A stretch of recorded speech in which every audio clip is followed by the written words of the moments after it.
آزادی کی جو تحریک ہے اسے بڑے غور سے اسٹڈی کریں۔ محمد علی جناح جو اس موومنٹ کو آگے بڑھا رہے تھے، پہلے تلاش کریں کہ محمد علی جناح کی سب سے زیادہ مخالفت کن لوگوں نے کی۔ دو طرح کے مخالف تھے، ایک تو باہر تھے مسلمانوں سے جو خود انگریز حکومت مخالف تھی، اور دوسرے کانگریس ہندو مخالف تھے۔ لیکن جو اندر والے مخالف تھے نا وہ زیادہ خطرناک تھے، وہ سارے کے سارے علماء محمد علی جناح کو کہتے تھے کافر اعظم ہے، حتیٰ کہ وہ چھوڑ کے چلے گئے۔ انہوں نے کہا لعنت بھیجو، یہ جو قوم خود غلامی کے راستے کو اختیار کرنا چاہ رہی ہے، یعنی اس قسم کے فتوے یعنی مسلمان علماء نے دیے کہ گاندھی کو کہا کہ اگر کوئی یعنی ہندوستان میں نبی و رسول ہوتا تو گاندھی ہوتا۔ انا للہ و انا الیہ راجعون۔ ڈاکٹر اقبال لے کے آئے جا کے، ڈاکٹر اقبال گئے انگلستان اور ان سے کہا، جیسے آغا عارف حسین شہید نے قیادت کہا، یہ پڑھی ہوئی آپ کی قیادت، بسم اللہ، آپ نے میرے ساتھ وعدہ کیا تھا میرا ساتھ دیں گے، مجھے آگے کر کے آپ گھر جا کے بیٹھ گئے، مجھے پھنسا دیا آپ نے، یہ رکھی آپ کی قیادت۔ سید گلاب شاہ صاحب نے اپنا امامہ اتارا، ان کے قدموں میں رکھ دیا، مہربانی کریں، قوم تو پہلے تباہ ہے۔ محمد علی یعنی ڈاکٹر اقبال گئے وہاں پر، انہوں نے کہا کہ مہربانی کریں، اور کوئی نہیں کر سکتا یہ کام، نہ کسی کو سمجھ ہے اور نہ کوئی کر سکتا ہے۔ محمد علی جناح واپس آ گئے اور پھر انہوں نے آگے بڑھے۔ راجہ صاحب محمود آباد جیسے لوگ کھڑے ہو گئے، نواب بہادر یار جنگ جیسے لوگ کھڑے ہوئے اور انہوں نے ان کا ساتھ دیا۔ جوان لوگ تھے یہ جو نواب صاحب محمود آباد جو تھے جوان آدمی تھے، ان لوگوں نے ساتھ دیا محمد علی جناح کا، حتیٰ کہ پاکستان بن گیا۔ اب جو ہندو گروپ تھا اس کو لیڈ کرنے والا تھا جواہر لال نہرو، اور جو اس وقت کی برطانیہ کی حکومت تھی ان کو لیڈ کر رہا تھا یہ لارڈ ماؤنٹ بیٹن۔ ایک سال بعد محمد علی جناح کا انتقال ہو گیا۔ لارڈ ماؤنٹ بیٹن کے جملے آج تک تاریخ میں محفوظ ہیں۔ اس کو جو اطلاع ملی، وہ اس وقت انگلستان میں تھا کہیں یا کسی جگہ اور تھا، تو بڑا حیران ہوا۔ اس نے کہا اگر مجھے یہ اطلاع مل جاتی، پتہ لگ جاتا کہ محمد علی جناح نے اتنی جلدی مر جانا ہے، تو میں کبھی پاکستان نہ بننے دیتا، صرف اس کو لیٹ کر دیتا۔ محمد علی جناح کے بعد تو کسی کو سمجھ ہی نہیں کسی بات کی۔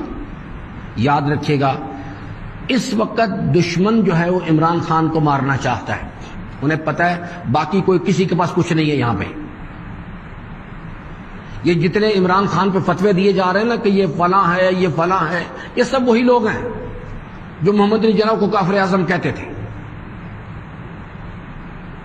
اور عمران خان کے بعد میں آپ کو بتا دوں کہ اگر محمد علی جناح کے بعد اس سے زیادہ باصلاحیت، کیپیبل اور آنےسٹ آدمی پاکستان کو نہیں ملا، یہ میری شناخت ہے، میں اس سبجیکٹ کا طالب علم ہوں، اور اب اگر کچھ ہوا تو میں آپ کو پوری ذمہ داری سے کہتا ہوں اگلے 300 سال یا ہمارے والی آنے والی نسلیں نسلاً بعد نسلاً غلام ہو جائیں گے۔ یہ یاد رکھیے گا میری بات، نسلاً بعد نسلاً غلام ہو جائیں گے۔ میں اس قسم کی تباہی سامنے دیکھ رہا ہوں کہ جس طرح سے شام برباد ہوا، ابھی ہارڈلی بھی چند سال پہلے کی بات ہے، وہ لوگ اجڑ گئے، وہ نکل گئے، کوئی رشیا کی طرف چلے گئے، کوئی یورپ کی طرف چلے گئے، بے تحاشا خواتین برباد ہو گئیں، ان کی زندگیاں برباد ہو گئیں، اور بچے جو تھے یتیم ہو گئے۔ کس لیے ہوا؟ وہ اندر سے انہوں نے لوگوں کو خریدا۔ یہ میری بات لکھ لیجئے گا، آج کی تاریخ میں اسے ریکارڈ کیا جا رہا ہے، اس کو ریکارڈ میں بے شک رکھ لیں اپنے پاس۔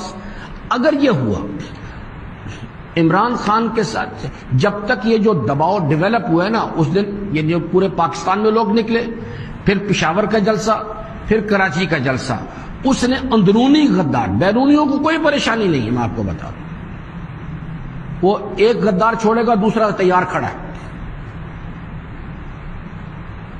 تو اگر یہ پریشر پیچھے ہو گیا نا تھوڑا سا، تو یاد رکھیے گا وہ پوری توانائی سے حملہ کریں گے. پھر ان کو سمجھ نہیں آ رہی کہ آگے ہوگا اب کیا. تو یہ میری گزارشات ہے ہر آدمی نے اپنی زندگی کے معمولات کا. اور یہ لمحاتی غلط فیصلے جو ہیں نا، اس کے نتائج صدیوں تک جاتے ہیں. پھر آپ آگے 1-2 دن نہیں ہوتے، صدیوں تک جاتے. بر وقت اس وقت جو نقصان کسی کو نہیں، نقصان پاکستان کے عوام کا ہے. تو ہمیں ڈیٹرنس جو ہے اس وقت واحد ہے. اور یہ یعنی کہ آج 2-4 دن کے لیے یہ جو اپنے حقوق کی حفاظت کرنا، اس کے لیے تیار رہنا، آمادہ رہنا، یہ چیز اپنے آنے والی یہ احساس، یہ جذبہ، یہ شعور آنے والی نسلوں کو بھی منتقل کر کے جائیں، تاکہ کبھی کوئی غدار جو ہے، بیرونی جو دشمن ہیں، ان کے کہنے پر ہماری جو بنیادی اثاثہ ہے ہمارا، اس کو برباد نہ کر سکے.